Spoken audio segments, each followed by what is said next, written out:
জীবনে মানুষ তাকে ভালোবাসে যাকে সে সব থেকে বেশি পছন্দ করে। আর যদি এই ভালো লাগা ছোট থেকে তৈরি হয় তাহলে তো কথাই নেই।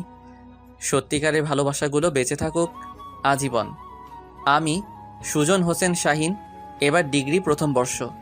আমি ছোট থেকে ডানপিটে স্বভাবের, কারণ আমি বাবা মায়ের ছোট সন্তান। তবে আমার কাছের মানুষের আমায় খুব ভালোবাসে। আর আমি আমি কারোর জন্যই পাগল নই এখনো। শহরে থাকি আমরা, আমাদের পরিবারের নিজস্ব বাসা গ্রামে।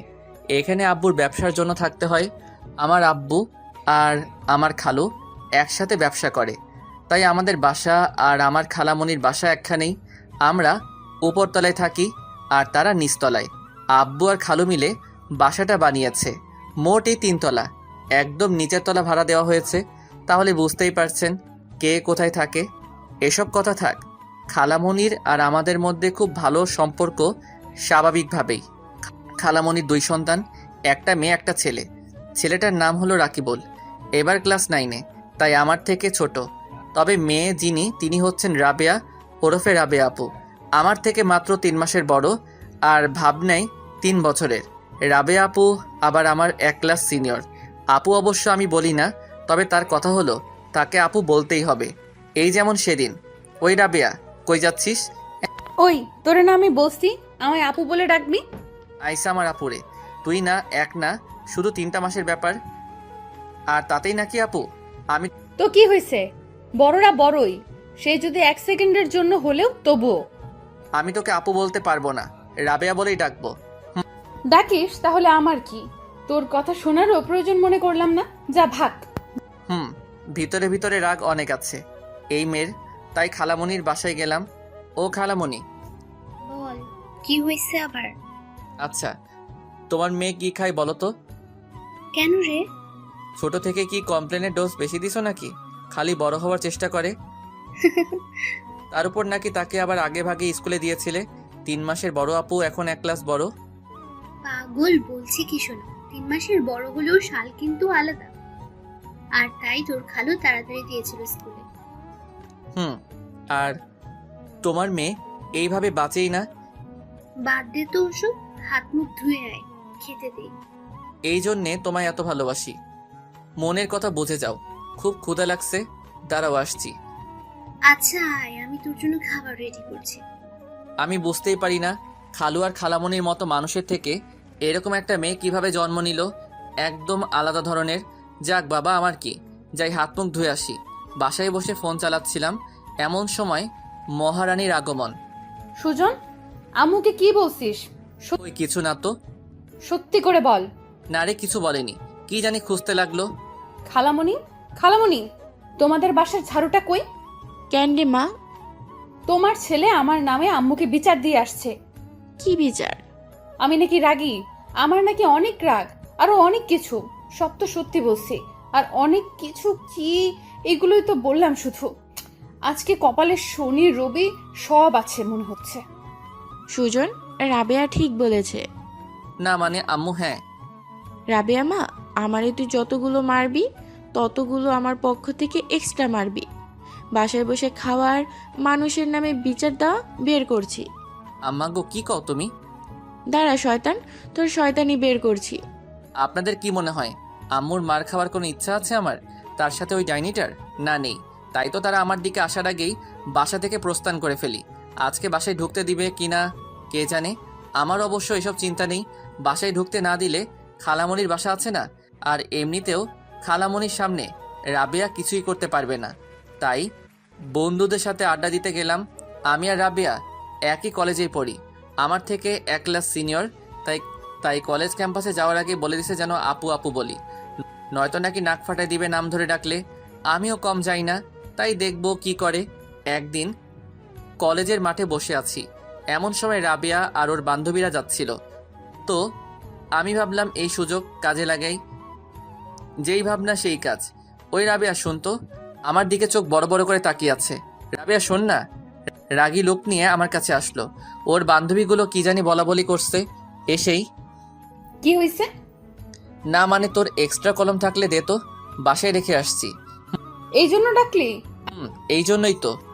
কলম বের করে ছুঁড়ে মারলো। বুঝতে পারছি ভালোই রাগিয়ে দিয়েছি। যাক, আমি সফল। কিন্তু বাসায় এসে যা ঘটলো, তারপর বুঝলাম যে আমি নিজের বিপদ নিজেই ডেকে এনেছি। বাসায় আসলাম, মনে মনে আজ খুব খুশি। মনে হচ্ছে রাবেয়া অপদস্থ হয়েছে সবার সামনে। হা হা হা। আহা, এত খুশি লাগে কেন? যাই, বাসায় যাই তাড়াতাড়ি। খুব ক্ষুধা লাগছে। এত বড় কাজ করে আসলাম, বাসায় ঢুকতে যাব এমন সময় দেখলাম বাসার দরজা আগে থেকেই খোলা। কিছুই বুঝতে পারছি না। আম্মু তো কখনো এভাবে দরজা বন্ধ করে রাখে না। তাহলে মনে তো হচ্ছে আমার জন্যই এইভাবে দরজাটা খোলা রেখেছে। বেশি না ভেবে ঢুকে পড়লাম। ভিতরে যে আমার জন্য শনি অবস্থান করছে তা কি আমার জানা ছিল? ভিতরে যে দেখি আম্মু আর রাবেয়া ঝাড়ু আর ডান্ডা নিয়ে বসে আছে। ভাবলাম কি জন্য বা। আসেন স্যার, আসেন। ও, ধন্যবাদ। আজকে তোর একদিন কি আমাদের 2 দিন। আজকে তোমারও না, আমারও না, সবার একদিন। কিন্তু এগুলো কথা হচ্ছেই কেন? তুই আজ কলেজে কি করছিস? কলেজে গেছি, ক্লাস করছি, বন্ধুদের সাথে আড্ডা দিলাম, আর এই তো বাসায় আসলাম। শয়তান, রাবেয়ার সাথে কি করছিস? ছি, আমার নামে এত বড় অপবাদ! আমি ভালো ছেলে, আমি কিছু করিনি। আরে কুত্তা, আমি বলছি কলেজে খারাপ ব্যবহার কেন করছিস? কই করলাম? শুধু কলম চেয়েছি, ব্যাস। আর তো কিছু না। খালামণি ওই মিথ্যা বলছে। সুজন আমার নাম ধরে রাখছে আর আমার বান্ধবীগুলোর সামনে অপদস্থ করছে। নাম ধরে ডাকলে আবার কেউ অপদস্থ হয় নাকি? ওই তোরে না বলছি আমাকে নাম ধরে ডাকবি না? আমি তো আপু বলছি, তুই শুনিসনি মনে হয়। দেখো খালামণি, ওই আমার সাথে তুই তুই করে কথা বলছে। আজকে তোকে মারবো শয়তান। মাগো, এত জোরে কেন মারো? আস্তে মারো। ওই মেরে মেরে তোকে তক্তা বানিয়ে ফেলবো। আমার আদরের মেয়েটারে সারাদিন শুধু জ্বালাতন করিস তুই। তোর খবর খারাপ করে দিব। আরো জোরে মারো খালামণি, আরো জোরে। ওই পেতনি, চুপ থাক। কি? আমি পেতনি? দাঁড়া তুই, আজকে আমিও তোরে মারবো। অবশেষে প্রায় আধা ঘন্টার অভিযান শেষে আমায় ছাড়া হলো। কি ভুলে যে এই মেয়ের পিছনে লাগতে গেলাম কে জানে। আর ভুলেও এই কাজ করা যাবে না। যাই, শরীরে একটু মলম লাগাই। অবস্থা আমার কাহিল করে দিছে মেরে। তার উপর নাকি রাতের ভাত বন্ধ। আজকে মনে হয় পানি খেয়ে থাকতে হবে। পরের দিন কলেজে গেলাম। ক্লাস করে ক্যাম্পাস থেকে বের হচ্ছিলাম, এমন সময় রাবে আসছিল। কিরে, কেমন দিলাম? জি আপু, খুব ভালো। বাহ, একদিনেই এত চেঞ্জ। মায়ের উপর বড় কোনো ওষুধ নেই আপু। আমায় একটু সাইড দেন, আমি বাসায় যাব। বাবা, যা। পাশ কেটে চলে এলাম। না, এই মেয়ের সাথে আর কোনো ঝামেলায় জড়ানো যাবে না। হেব্বি কিল দিছে মাম্মি। তাই রাবেয়া যেখানে আমি সেখানে নাই। সেই দিন রাবেয়ার ছোট ভাই রাকিবুলের সাথে দেখা। কি ব্যাপার ভাইয়া, শরীর ঠিক তো? কেন, আমার শরীরের আবার কি হবে? না, যা শুনলাম, ভাবছিলাম মেডিকেলে থাকবেন 2-3 দিন। কি শুনলি? আপু নাকি তোমায় সেই রকম পিটানি পিটাইছে, সাথে নাকি খালামণিও। তোকে এগুলো কথা কে বলল? কেন, আপু বলেছে। ভালো করছে। আর কে কে জানে? আমাদের বাসায় সবাই। আর আপু তো সবাইকে বলে বেড়াচ্ছে। কিন্তু কেন? কই যাচ্ছিলি? প্রাইভেটে। তো এখানে দাঁড়িয়ে দাঁড়িয়ে সময় নষ্ট করছিস কেন? যা। আচ্ছা, যাচ্ছি। রাগ হও কেন? যা বলছি তাই কর। আচ্ছা। নিয়ন চলে গেল আর আমায় ফেলে গেল ভাবনায়। এই মেয়ে পুরো বাংলাদেশে কি প্রচার করে বেড়াবে নাকি যে সে আমায় মারছে? উফ, আমার সম্মানের 12টা বাজিয়ে ছাড়বে। কলেজে গেলাম। তারপরের দিন সবাই আমার দিকে তাকিয়ে আছে। কিছুই বুঝতেছি না, সার্কাস হচ্ছে নাকি। গেলাম বন্ধুদের কাছে, তারা আমায় দেখে হাসা শুরু করলো। ওই বেটা হাসিব, এত হাসিস কেন? বন্ধু, যা শুনলাম কথা কি সত্য? কি শুনলি? তোকে নাকি রাবেয়া আপু ওড়াধরা মারছে। কি? কে বললো তোদের? রাবেয়া আপু, মোট কথা কলেজের প্রায় সবাই জানে। এবার বুঝলাম সবাই কেন আমার দিকে ওভাবে চেয়েছিল। রাগ উঠলো খুব। ক্লাস না করে বাসায় চলে আসলাম। আম্মু ডাকলো কিন্তু শুনলাম না। সব কিছু আম্মুর জন্য। আম্মু আমার রুমে আসলো। কি হয়েছে তোর? কিছু না। আমায় বলবি না? সব করেও বলছো কি হয়েছে? কি করলাম আমি? না, কিছুই করনি। যাও তো। আচ্ছা। তারপর চলে গেল। কি করব বুঝতে পারছি না। কি যে ভুল করলাম, ভাবতে লাগলাম আমার ভুলগুলো। আর ভাবছি অন্য জায়গায় চলে যাব। এরকম পরিস্থিতিতে আর কলেজ যাব না। তাই ঠিক করলাম কাতলাগাড়ি আমার চাচুর কাছে চলে যাব একদম। ওখানেই পড়াশোনা করব। আজকে ভাবলাম আর কালকে চলে যাব। ব্যাকপ্যাক গোছাতে লাগলাম। চলে গেলাম কাতলাগাড়ি। বাংলাদেশের সুন্দর জায়গাগুলো এখানে অবস্থিত। তাই পুরোপুরি তৈরি হয়ে এলাম। বাসায় আসার সময়, তুই এভাবে হঠাৎ চলে যাবি? হ্যাঁ, চাচু তো অনেক দিন থেকে বলছিল আর এখানেও ভালো লাগছে না। কলেজে ভর্তি হওয়ারও বেশি দিন হয়নি, মাইগ্রেশনের মাধ্যমে কাতলা গাড়িও ভর্তি হতে পারবো। তারপরেও না বলে হঠাৎ ডিসিশন নিলি যে? অনেক কিছুই হয়েছে, হয়তো তুমি জানো না। কি হয়েছে? থাক, বাদ দাও। আচ্ছা, তুই কি তোর চাচুকে বলেছিস এ ব্যাপারে? বলেছি। আচ্ছা, দেখ, কর যেটা তোর ভালো মনে হয়। যাচ্ছি তাহলে। আচ্ছা। বাবা, তুই কি আমার ওপর রাগ করেছিস? না, শুধু দোয়া করো। গেলাম। আচ্ছা বাবা, যা, ভালোভাবে। গেলাম, চলে আসলাম। কাতলা গাড়ি যাচ্ছিলাম, এমন সময় রাবিয়ার ফোন। না, ধরবো না আমি। যার জন্য এত কিছু, তার সাথে কথা বলার কোনো ইচ্ছা নেই আমার, তাই ধরলাম না। অনেকগুলো ফোন দিছে, আমি ধরিনি। তবে শেষে একটা মেসেজ দিল, যা ছিল, জানি তুই ফোন ধরবি না, তবে এতটুকু জানাচ্ছিল, এত পরিমাণ অভিমান না ভেঙে কেন চলে গেলি? হয়তো একটু বাড়াবাড়ি করে ফেলছি, তবে ভুল বুঝিস না, মাফ করে দিস। আমি কিছু লিখলাম না, চলে এলাম কাতলা গাড়ি। চাচ্চুর সাথে থাকতে শুরু করলাম। প্রথম প্রথম খারাপ লাগতো, তবে আস্তে আস্তে সব ঠিক হতে লাগলো। বন্ধু হতে লাগলো সবাই, ভালোই কাটতেছিল দিনগুলো। তবে মাঝে মাঝে রাবেয়ার কথা মনে পড়তো, কেন যে জানি না। একদিন আম্মু ফোন দিল, আম্মুর থেকে দূরে এসেই আম্মুর উপর রাগ কমে গেছে তো। হ্যালো সুজন, হ্যাঁ আম্মু। কেমন আছিস? ভালো, তুমি? ভালো। আমাদের কথা মনে পড়ে না এখন? কেন পড়বে না? আমাদের সাথে কতদিন থেকে দেখা করতে আসিস না যে? এখানে কলেজে ছুটি এখনো হয়নি, হলে চেষ্টা করব যাওয়ার। চেষ্টা না, এবার এসে দেখে চলে যা। অনেক দিন থেকে তোকে দেখি না, আয় না বাবা। আচ্ছা, ছুটি হলে যাবনি। আচ্ছা বাবা, ঠিক আছে, ভালো থাক। আচ্ছা। কিছুদিন পর ছুটি হলো, প্রায় 2 সপ্তাহের জন্য। তাই ভাবলাম বাসা থেকে ঘুরে আসি, তাই বাসা যাওয়ার জন্য রেডি হলাম। কতদিনের সফরে যাচ্ছিস? এই তো প্রায় 2 সপ্তাহের জন্য। আমি কি তোকে রেখে আসবো? না, আমি যেতে পারবো।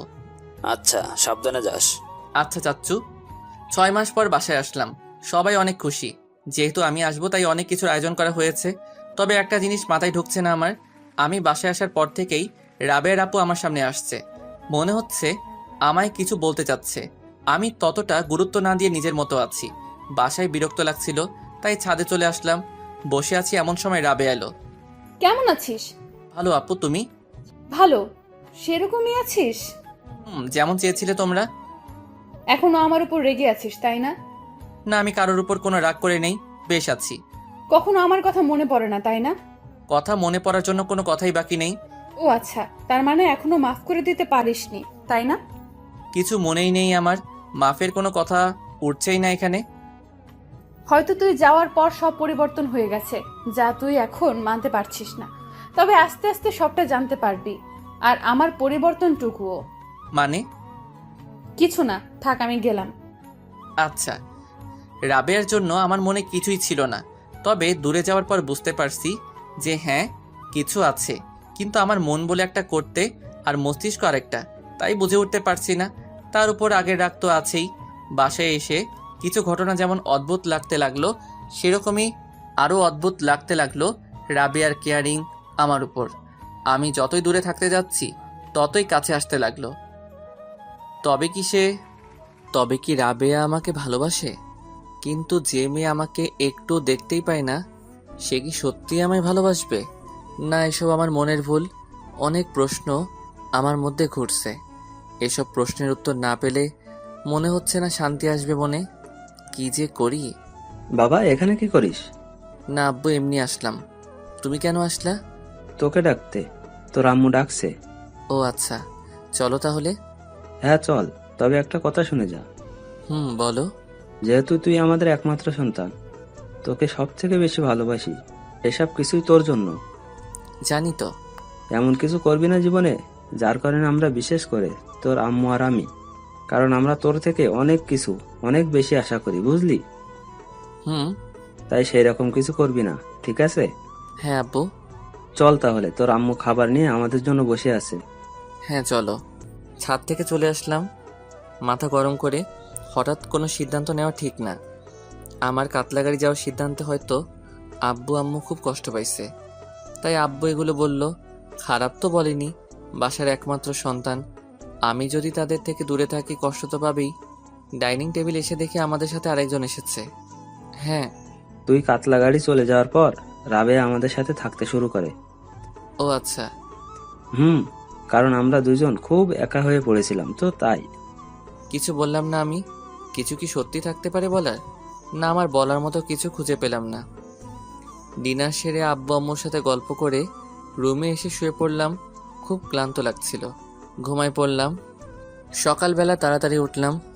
আসলে কাতলা গাড়ি এই সকালবেলা তাড়াতাড়ি উঠতে হতো, তাই অভ্যাস হয়ে গেছে। আম্মু আমায় এত সকালে উঠতে দেখে মনে হয় অবাক। আম্মু আর মিম রান্নাঘরে নাস্তা বানাচ্ছিল। মনে হয় আমায় দেখে। সুজন, ঘুম হয়নি রাতে? কেন, হয়েছে তো? এত তাড়াতাড়ি উঠলি যে? তোকে তো প্রতিদিন সকালে ডাক দিতে হতো, না হলে উঠতি না। আজ ডাক দেওয়ার আগেই উঠলি যে? না, আসলে আম্মু কাতলা গাড়ি সকালবেলা উঠতে হতো, প্রাইভেট থাকতো, এই জন্য অভ্যাস হয়ে গেছে। বড় খালামণি, তোমার ছেলে এই কয়দিনে অনেক চেঞ্জ হয়ে গেছে দেখছি। অনেকটা চেঞ্জ হয়ে গেছি আপু। রাবে আর কিছু বললো না। আচ্ছা, তুই ফ্রেশ হয়ে নে, আমি তোর নাস্তা রেডি করছি। না থাক আম্মু, এত তাড়াতাড়ি খাবো না, আমি একটু বাইরে থেকে ঘুরে আসি। আচ্ছা যা। খালামণি, আমিও যাই সুজনের সাথে। তুই যাবি? তুমি যাবা? হুম। আচ্ছা যা। কিন্তু। কি কিন্তু? নিবি না সাথে? আচ্ছা আসো আপু। চল। আমি আর রাবেয়া একসাথে হাঁটছি, কোনো কথা হচ্ছে না। নীরবতা ভেঙে আপুই বলল, তারপর বল তোর জিএফ এর খবর। জিএফ? হ্যাঁ। আমার জিএফ নেই। নে নে, মিথ্যা বলতে হবে না আমায়। আজব তো, যদি নাই থাকে তাহলে কি মিথ্যা বানাবো? সত্যি নেই? না, নেই। ও আচ্ছা, তাহলে ভালো। আবার নীরবতা চলছি আমরা কই জানি না। রাস্তার পাশে দিয়ে হাঁটছিলাম সকালবেলা, তত বেশি লোকজনও নেই আশেপাশে। সুজন, আমি তোকে একটা কথা বলতে চাই। হ্যাঁ, বলে ফেলো। আচ্ছা, তুই খুব ঘৃণা করিস আমায়, তাই না? কতবার বলবো আমি ঘৃণা করি না তোমায়? এখন কি প্রমাণ দেখাতে হবে? দেখো। সব থেকে বড় প্রমাণ তো এটাই যে আমি তোমাকে ঘৃণা করলে এতক্ষণ তোমার সাথে হাঁটতাম না, আর তোমার সাথে কথাও বলতাম না। আর কোনো প্রমাণ লাগবে? না, লাগবে না, বুঝে গেছি। বোঝা ভালো। আমার কথাটা এখনো তোকে বলা হয়নি কিন্তু। বলো তাহলে আমার সামনে দাঁড়িয়ে। সুজন, আমি তোকে ভালোবেসে ফেলেছি, বিশ্বাস কর। যেদিন তুই চলে গেলি সেদিন হতেই বুঝতে পারলাম যে তুই কতটা গুরুত্বপূর্ণ ছিলি আমার জীবনে। তোর কথাগুলো, তোর তুই করে বলা, তোর নাম ধরে ডাকা, সবকিছু। আর খুব করে বুঝতে পারলাম যে আমার জন্যই হয়তো তুই চলে গেলি। আমি কিছু করতে পারিনি, কিছুই করার ছিল না আমার। জানি আমি, সব দোষ আমার ছিল। বিশ্বাস কর, তুই চলে যাওয়ার পর তোর শূন্যতাটা গভীরভাবে আঁকড়ে ধরেছিল আমায়। সারাদিন শুধু তোর কথা মনে পড়ে, আর এই কারণেই হয়তো আজকে তোকে ভালোবেসে ফেলেছি। তুই আমায় ফিরিয়ে দিবি আমি জানি, কিন্তু খুব ইচ্ছে করছিল বলে দেওয়ার, কারণ আমি সত্যিই খুব দোষী। আর এই দোষের ভারটা অনেক বড়। আমি একটা ছেলেকে তার পরিবারের থেকে, আর একটা বাবা মাকে তার ছেলের থেকে দূরে করে দিয়েছি, সব আমার জন্যই। এই 6 মাস আমি দেখেছি তারা কেমন ছিল, কিভাবে কষ্টগুলোকে চাপা দিয়ে সবার সাথে হাসি মুখে কথা বলতো। আমি সব দেখেছি। তাই আমি চাই তুই আমায় গ্রহণ না করতে পারিস, ঠিক আছে, এটা মেনে নেওয়া যাবে, তবে আমায় মাফ করে দে প্লিজ। মাফ করে দিতে পারি, এক শর্তে। কি শর্ত? আমি তোর সব শর্ত মানতে রাজি। আমি যতদিন বাসায় আসছি না, আব্বু আম্মুকে সামলানোর দায়িত্ব তোমার, কেননা তোমার কারণেই তাদের থেকে দূরে যেতে হয়েছে আমায়। আমার বাবা মা হয়তো তোমায় খুব ভালোবাসে, তাই তাদের খেয়াল এখন তোমাকেই রাখতে হবে। ব্যাস, এতটুকুই। পারবো, আমি পারবো তোর শর্ত রাখতে। পারলেই ভালো। আর আমার কথাটা? আমার কথা রাখতে পারলে আমিও চেষ্টা করব। ও আচ্ছা। বাসায় চলে আসলাম, ফ্রেশ হয়ে খাওয়া দাওয়া করে রুমে আসলাম। ভাবছিলাম রাবেয়া কি আমার কথা রাখতে পারবে? পারলে তো হলোই, কিন্তু পারবে মনে হচ্ছে, কেননা আমি ছিলাম না যখন, তখন তো সেই আমার আব্বু আম্মুর খেয়াল রাখছে। অবশ্য আমার এর থেকে বেশি কিছুই চাওয়ার নেই। ভাবছিলাম এমন সময় আমার রুমে রাবেয়া এলো। আচ্ছা, আমি কি তোর পছন্দ নই? এই কথাটা হচ্ছে কেন? আমার কথার উত্তর দে। প্রয়োজন মনে করছি না। বাহ, খুব ভালো। মানে? হ্যাঁ, এটাই। মানে? বুঝে নেওয়ার থাকলে বুঝে নাও। এই কঠিন কঠিন কথা কোথায় শিখলি বলতো? সব কিছুই শিখে নিতে হয়। শুধু অনুভূতিগুলোই শিখলি না। সময় আসলে সেটাও শিখে নিব না হয়। তাই? তাই। হাসতে হাসতে বের হয়ে গেল। ক্রাশ খেলাম নাকি জানি না, তবে অনেক ভালো লাগা কাজ করছিল। যে কয়েকদিন বাসায় ছিলাম সবসময় রাবিয়া ছিল পাশে। খুনসুটি নানা বিষয় নিয়ে গল্প হতো আমাদের মাঝে। আব্বু আম্মু খালামণি খালু সবাই আমাদের এত ভালো সম্পর্ক দেখে তো অবাক, তবে মনে মনে খুশি অবশ্য। আমার ছুটি শেষ হয়ে আসছিল, রাবেয়াকে বলতে ইচ্ছে করছিল কিন্তু বলতে পারছি না। ভাবছি এর পরের বার এসে বলে দিব। কালকে চলে যাব, তাই রাবেয়াকে নিয়ে বের হলাম। লেকের পাড়ে বসে আছি দুজনে, কেউ কিছু বলছে না। নীরবতা ভেঙে, কিছু বলছো না যে আপু? ওই, তুই আমাকে আপু বলবি না আর। আপু বললেও দোষ, না বললেও দোষ। আবার? আচ্ছা, বলবো না আর। গুড। হ্যাঁ জি। কালকে চলে যাবি তাই না? হুম। আর মনে পড়বে না তাই না? ও, বলতে পারছি না। কবে আসবি আবার? সেটাও জানি না। না জানাই ভালো। তাই? হ্যাঁ তাই। হাসবি না, দাঁত ফালাই দিব কিন্তু। আচ্ছা আপু, আর হাসবো না। আবারও? আমি তোর আপু নই। কি তাহলে? অন্য কিছু। তাই বুঝি। হুম। আরও কিছুক্ষণ চুপ, কেউ কিছু বলছি না। চলো। কোথায়? বাসা। আচ্ছা চলো। চলে আসলাম বাসায়। পরের দিন চলে যাব কাতলাগাড়ি, তাই সবার মন খারাপ। আমারও ভালো লাগছে না, আব্বু আম্মুর জন্য আর একজনের জন্য। কিন্তু ভুল সিদ্ধান্ত নেওয়ার জন্য যেতেই হবে। আবার কাতলাগাড়ি, কিছুই করার নাই। আজ চলে যাব। রেডি হচ্ছি। সকাল থেকে রাবিয়াকে দেখছি না, মন খারাপ মনে হয়। বের হলাম বাসা থেকে। আব্বু রেল স্টেশন রেখে আসবে, ট্রেনে যাব বাসায়। ভালোভাবে যাবি, নিজের খেয়াল রাখবি। আচ্ছা আম্মু। আমাদেরকে প্রতিদিন ফোন দিবি, আচ্ছা। আর সময় পেলে চলে আসবি। আচ্ছা। ভালো থাকিস। তোমরাও। হুম। আব্বু রেখে আসলো। যাওয়ার সময় দূর থেকে রাবেয়াকে দেখছিলাম, চেয়েছিল, মনে হচ্ছিল কাঁদছিল। আজব মেয়ে, আমি কি একবারই চলে যাচ্ছি? পরের বার ছুটি পেলে এসে বলে দিব। কাতলাগাড়ির সময়গুলো কাটতেই চাচ্ছিল না, তবে আমার সাথে রাবেয়ার প্রতিদিন কথা হতো, ভালোই চলছিল। না বলেও। এরই মধ্যে একটি ঘটনা ঘটে গেল, যেটি আমার জীবনকে আবার বদলে দিল। একদিন রাতে ঘুমাচ্ছিলাম, এমন সময় আব্বুর ফোন। এত রাতে তো আব্বু সাধারণত ফোন দেয় না, তাহলে আজ কেন? কোনো বিপদ হলো না তো? ভাবতে ভাবতেই ফোন ধরলাম। হ্যালো আব্বু। হ্যাঁ সুজন, হুম। বাবা তুই তাড়াতাড়ি বাসায় চলে আয়। বাসায় যাব? কিন্তু কেন? তুই তোর চাচুকে নিয়ে কাল সকালবেলায় বাসায় চলে আয়। কিন্তু কেন, কি হয়েছে? তুই আগে আয়, তারপর বলবো। হ্যালো হ্যালো বলেই কেটে দিল। কি হয়েছে? কোনো অঘটন? আমার মাথা কাজ করছে না। রাবেয়াকে ফোন দিলাম, রিং হচ্ছে কিন্তু ধরছে না। চাচ্চুকে ডেকে বললাম, কিন্তু চাচ্চু কিছু বলছে না। কি হয়েছে? খুব চিন্তা হচ্ছে। তাই সকাল সকাল বাসে করে রওনা দিলাম বাসার উদ্দেশ্যে। এখনও খুব চিন্তা হচ্ছে, ভাবতে বা কল্পনা করতেও পারছি না। সারা রাত মিম আর আব্বুকে ফোন দিলাম কিন্তু ধরছে না। কি যে হয়েছে, কেউ কিছু বলছে না। বাসায় পৌঁছে যা শুনলাম তার জন্য আমি মোটেই প্রস্তুত ছিলাম না। ভোরে রওনা দেওয়ার ফলে আমাদের বাসা পৌঁছাতে দুপুর লেগে যায়। বাসায় এসে দেখি নিস্তব্ধতা বিরাজ করছে। মনে হচ্ছে কিছু একটা অঘটন ঘটেছে এখানে, কিন্তু আমি কিছু আন্দাজ করতে পারছি না। বাসার ভিতরে ঢুকলাম, সবাই চুপ হয়ে বসে আছে। আমি আম্মুর কাছে গেলাম। আম্মু আম্মু কি হয়েছে? আম্মু কোনো কথা বলছে না, শুধু নীরব দৃষ্টিতে একবার তাকিয়ে তার আবার চোখ ফিরিয়ে নিল। আব্বুর কাছে গেলাম। আব্বু, ও আব্বু, কি হয়েছে বলো না? আব্বু কিছু বলছে না। আরে আজব তো, কি হচ্ছে এসব? আজব ব্যাপার, তোমরা কেউ কিছু বলছো না কেন? কি হয়েছে বলো না আমায়। এতক্ষণে লক্ষ্য করলাম খালু আর খালামণিও আমাদের বাসায়। আমাদের কিছু আত্মীয় স্বজন এসেছে। খালামণি কান্না করছে। খালামণির কাছে গেলাম। খালামণি, ও খালামণি, বলো না কি হয়েছে। বলার সাথে সাথেই জোরে কেঁদে দিল। এখন আমার মাথায় কিছু ঢুকছে না। আচ্ছা সবাই তো এখানে আছে, কিন্তু আমার রাবিয়ার কিছু হয়ে যায়নি তো? আমি আর এই নীরবতা সহ্য করতে পারছি না। আমার রাবিয়ার ওই কিছু হয়েছে। তোমরা কি বলবে রাবেয়ার কি হয়েছে? সবাই আমার দিকে তাকিয়ে রয়েছে, ভাবছে কিভাবে জানলো।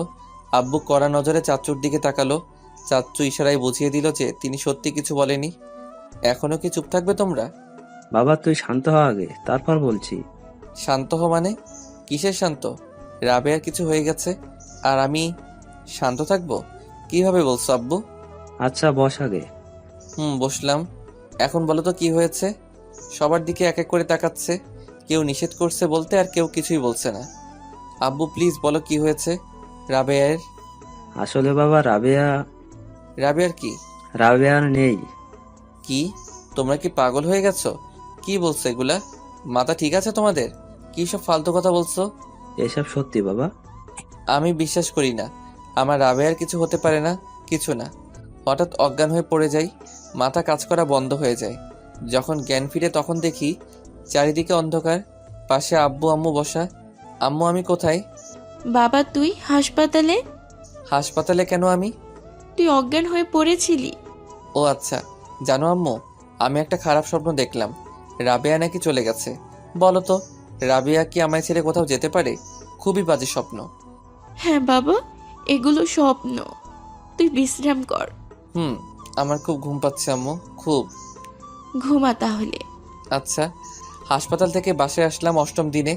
আমার প্রথম যেদিন জ্ঞান ফিরে সেদিন 5ম দিন ছিল। যা মানে এই 5 দিন টানা অজ্ঞানে ছিলাম। এখন স্বাভাবিক হয়ে আসছি, তবে একটা মেয়ের কথা খুব মনে পড়ে, খুবই। আমার রাবেয়াকে। কত বড় হতভাগা আমি, যে জানাতেও পারলাম না মেয়েটাকে আমি কতটা ভালোবাসেছিলাম তাকে। সব ছেড়ে চলে গেল রাবেয়া। প্রতিদিনের মতো সেদিনও গিয়েছিল কলেজে। তার বাবা তার জন্মদিনে তাকে একটা স্কুটি গিফট করেছিল, ওটা করেই যাওয়া আসা করত। কিছুদিন আগে তার জন্মদিন ছিল, এই মাসেই। আমি লাল চুড়ি কিনে পাঠিয়ে দিয়েছিলাম অনেকগুলো। তো সেদিন বাড়ি ফেরার পথে রাস্তায় স্কুটির নিয়ন্ত্রণ হারিয়ে ফেলা, পড়ে যায়। তখন পর্যন্ত কিছু হয়নি। এমন সময় বেপরোয়া গতির একটি ট্রাক এসে, আর বলতে পারছি না। ডাক্তার বলেছিল বাঁচানো সম্ভব না। তবুও অনেক চেষ্টা করা হয়েছিল, কিন্তু কিছুই কাজে লাগেনি। সেদিন রাতে সে না ফেরার দেশে চলে যায়, আর রেখে যায় তার প্রিয় ডায়েরিটা আমার জন্য।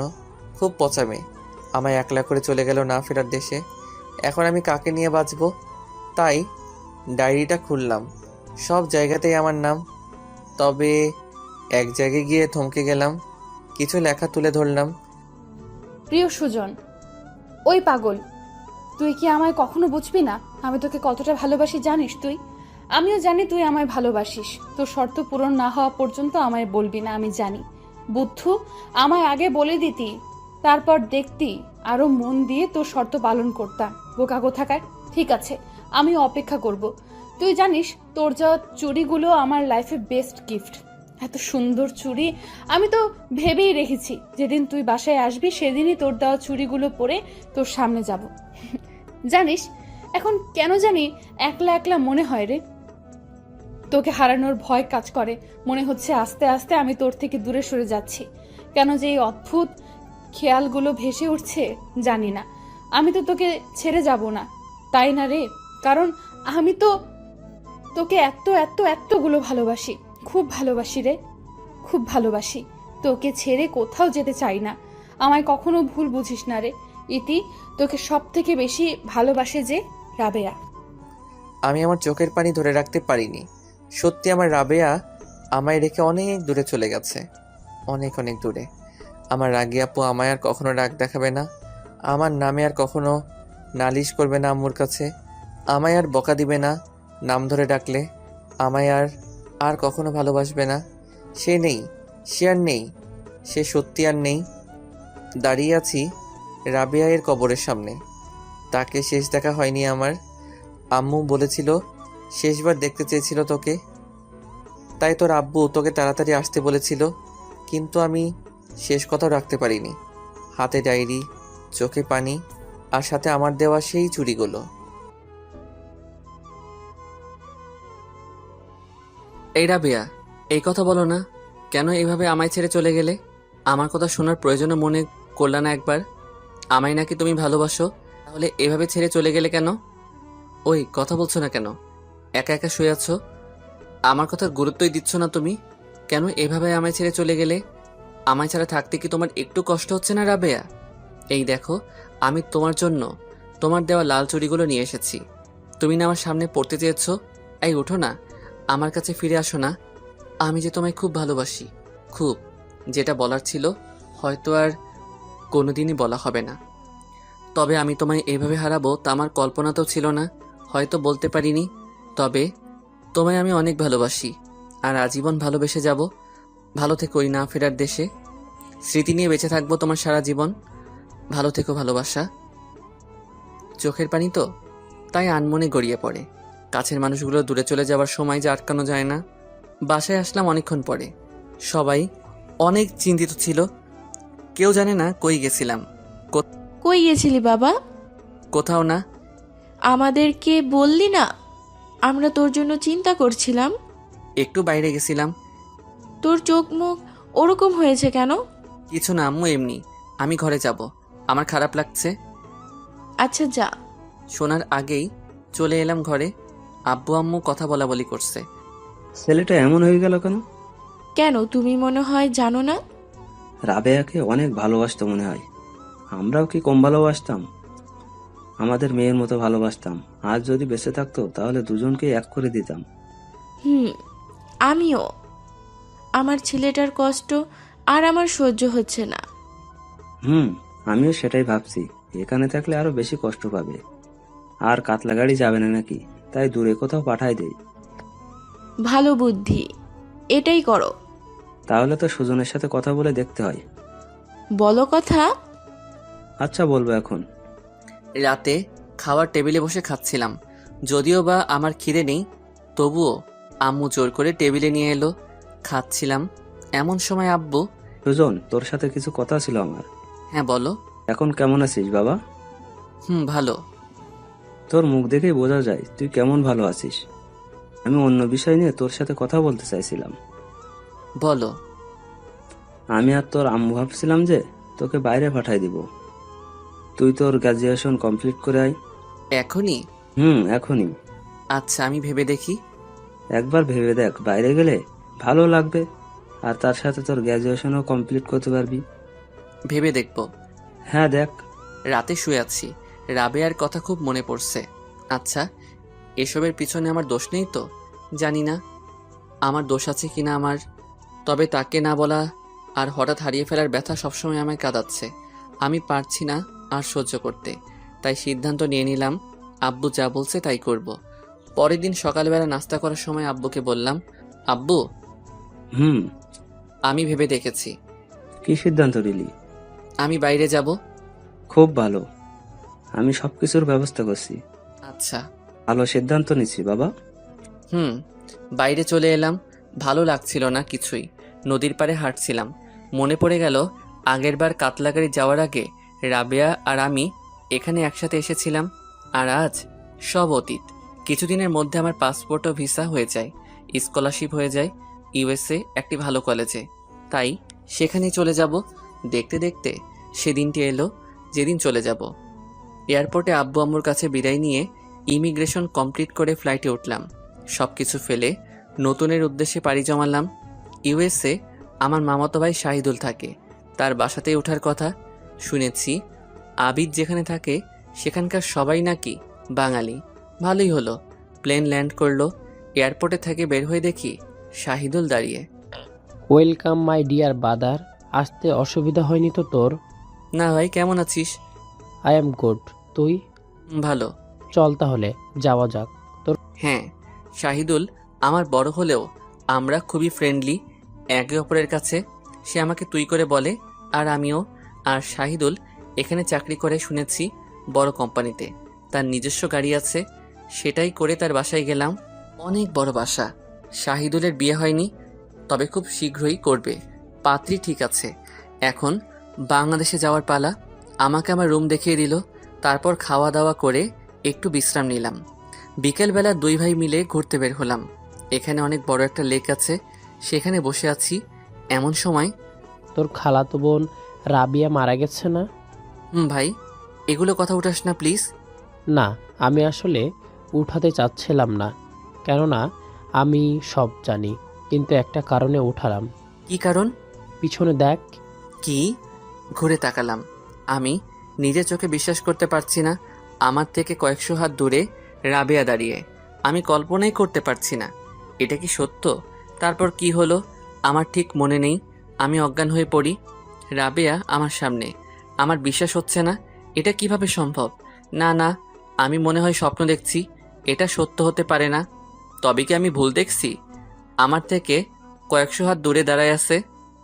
শাহিদুলকে বললাম, এটা কিভাবে সম্ভব? আমি ও তাই ভাবছি। ভাই, আমি নিজেই ওর কবর দেখেছি।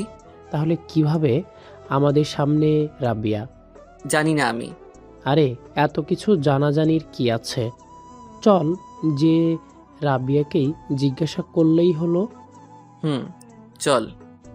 রাবেয়ার কাছে গেলাম। কথা বলছিল। আমার আসার এখানে একদিন হচ্ছে। এত তাড়াতাড়ি কিভাবে এলো? আর এখানে তো তার পরিচিত কেউ নেই। তাহলে এরা কারা? সত্যি কি এই মেয়ে রাবেয়া? কিন্তু আমার ভুল হবার কথা নয়। এতদিন একসাথে বড় হলাম, আমার চোখ ভুল হতে পারে না। কে তাহলে এই মেয়ে? আমার রাবেয়া কি? রাবেয়ার কাছে গেলাম। রাবেয়া আমার দিকে ঘুরে তাকালো। কাকে বলছেন? রাবেয়া, আমায় চিনতে পারছিস না? কে রাবে? আর আপনি বা কে? রাবেয়া, আমি সুজন। আপনার কোথাও ভুল হচ্ছে। আমি রাবেয়া নই, আমি সুস্মিতা। কি? জি, আপনাদের কোথাও ভুল হচ্ছে। ও দুঃখিত, আসলে আমাদের একটু ভুল হয়ে গেছে মনে হয়। সরি। It's okay. সুজন এদিকে আয়। আমায় টেনে দূরে নিয়ে গেল শাহিদুল ভাই। আমি কিছুই আন্দাজ করতে পারছি না কি হচ্ছে এসব। রাবেয়া আমায় চিনতে পারছে না। সে নিজেকে কেন সুস্মিতা বলছে? ভাই, কি বলছে রাবেয়া এসব? শান্ত হ ভাই, আগে শান্ত হ, তারপর সব বিশ্লেষণ করা যাবে। আমি শান্তই আছি ভাই, কিন্তু এসব আমার কেন কিছু মাথায় ঢুকছে না। আচ্ছা এই নে, তুই পানি খা আর একটু শান্ত হয়ে বস। আমি একটু আসছি। কই যাও? একটু খবর নিয়ে আসি এই সুস্মিতা এর ব্যাপারে। ও আচ্ছা, শাহিদুল ভাই গেল খবর নিতে। আমার মনে শুধু একটাই কথা বারবার মনে হচ্ছে, আমি রাবেয়াকে চিনি। এই মেয়ে রাবেয়া, কিন্তু কেন তাহলে আমায় চিনতে পারছে না? এত কাছ থেকে দেখে আর কথা বলে, এটা তো শিওর হয়েছে যে এই রাবেয়া। কিন্তু রাবেয়াই যদি হয়, তাহলে মিথ্যা কেন বলছে আমায় সে? তবে কি সত্যি এই মেয়ে সুস্মিতা, রাবেয়া নয়? শাহিদুল ভাই না আসা পর্যন্ত কিছু বলা যাচ্ছে না। প্রায় আধা ঘন্টা পর ভাইয়া এলো। এসেই সরাসরি, বাসায় চল। কি হয়েছে ভাই? এরকম কেন দেখাচ্ছে তোকে? কিছু কি জানতে পারলি? আচ্ছা। আগে বাসায় যাই, তারপর এই ব্যাপারে কথা বলবো। এর আগে একটা কথাও শুনতে চাচ্ছি না এই ব্যাপারে। ও, আপনাদের হয়তো বলাই হয়নি। এমনিতে ভাই খুব ভালো, কিন্তু যদি তার রাগ হয় তাহলে আমাদের ভাই বোনের কাছে অত্যন্ত ভয়ানক হয়ে ওঠে। তাই আর রাস্তায় কিছু বললাম না। বাসায় আসার পর, ভাইয়া কি হয়েছে? অনেক কিছুই জানতে পারলাম। কি জানতে পারলি? মেয়েটা সত্য বলছে। কি সত্য বলছে?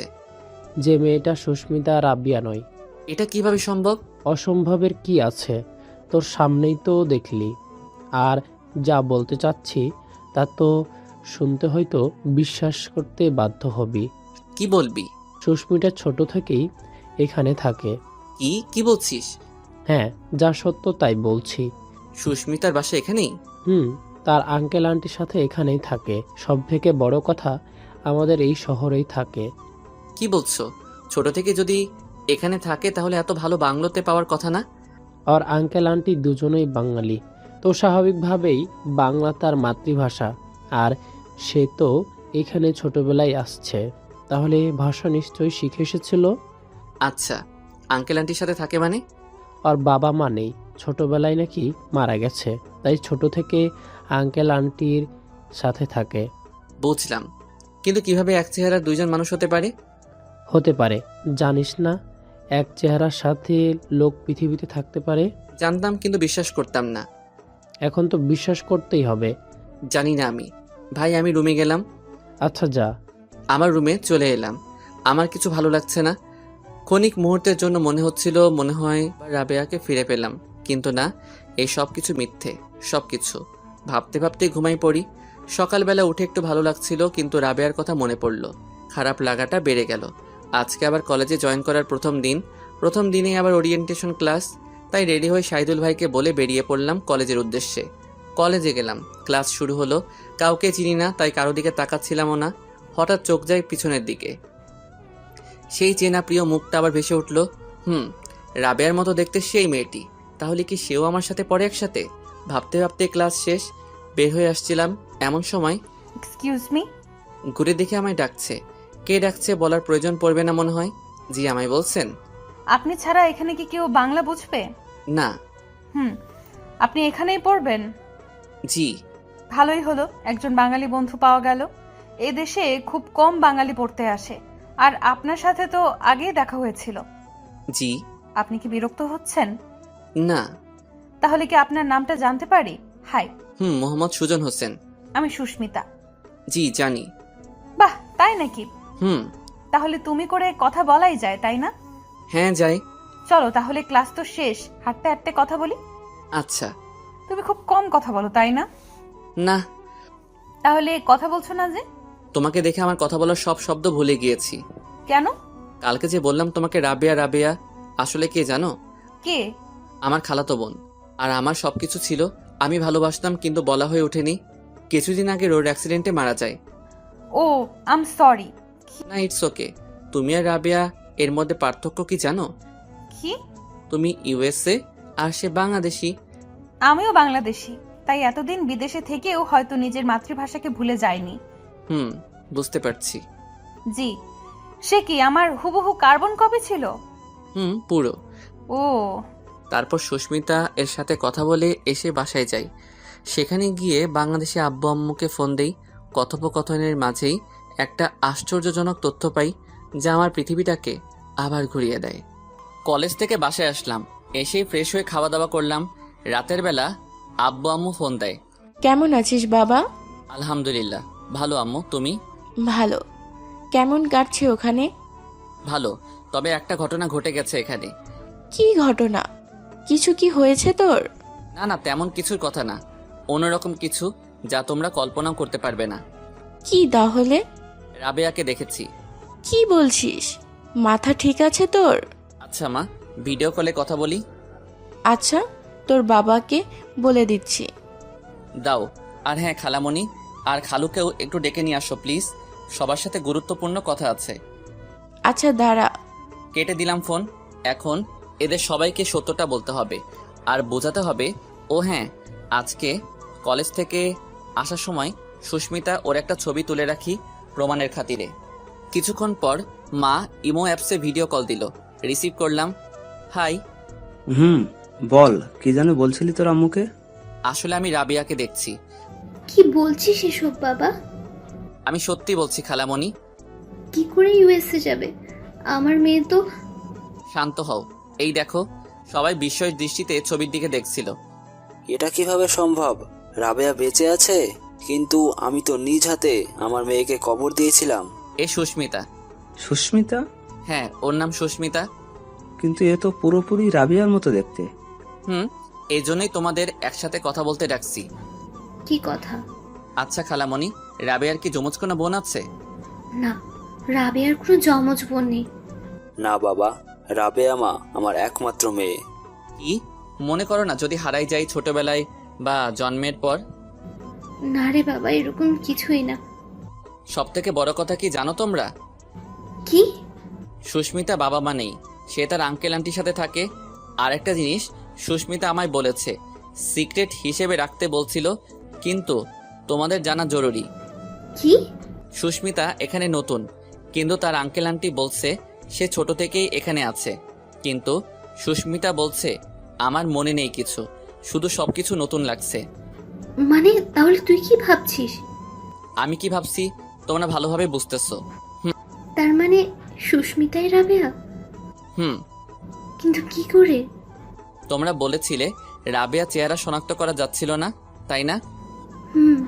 শুধু ওর স্কুটি দেখে ওকে তোমরা শনাক্ত করছো, তাই না?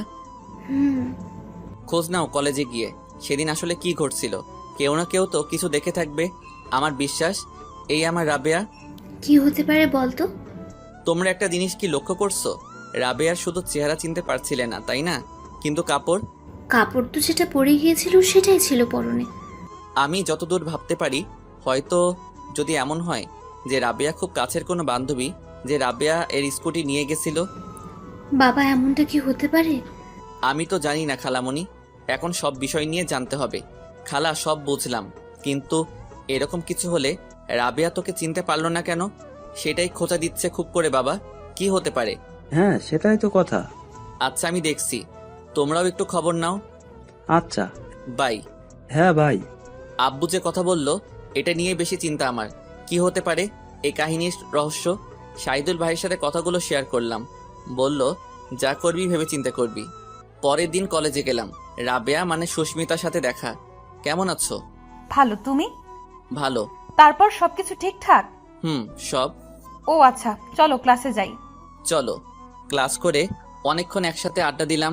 তারপর সুস্মিতার আর আমি একসাথে বাসায় আসি। দিন দিন সুস্মিতার খুব কাছাকাছি যেতে লাগলাম। আমরা অনেক ভালো বন্ধু হয়ে গেছিলাম। একে অপরকে খুব সময় দিতে লাগলাম। কলেজে একসাথে আসতে লাগলাম, একসাথে সব কিছু করতাম। কলেজ শেষ করে বাসায় আসতাম একসাথে। একদিন সুস্মিতার বাসায় গেলাম, দাওয়াত দিল। একে তো বাঙালি, তার উপর সুস্মিতার বন্ধু, তাই খাতির একটু বেশি করতে লাগলো। খাওয়া দাওয়ার পর একসাথে গল্প করতে লাগলাম। আচ্ছা আন্টি, আপনাদের বাসা ঝিনাইদহ না? আপনারা মনে হয় অনেক দিন থেকে এখানে থাকেন। অনেক দিন থেকে। ও, আপনাদের বাচ্চা নেই? না বাবা, সুমিতাই আমাদের সব। ও আচ্ছা। তোমার বাসা কই, বাংলাদেশে?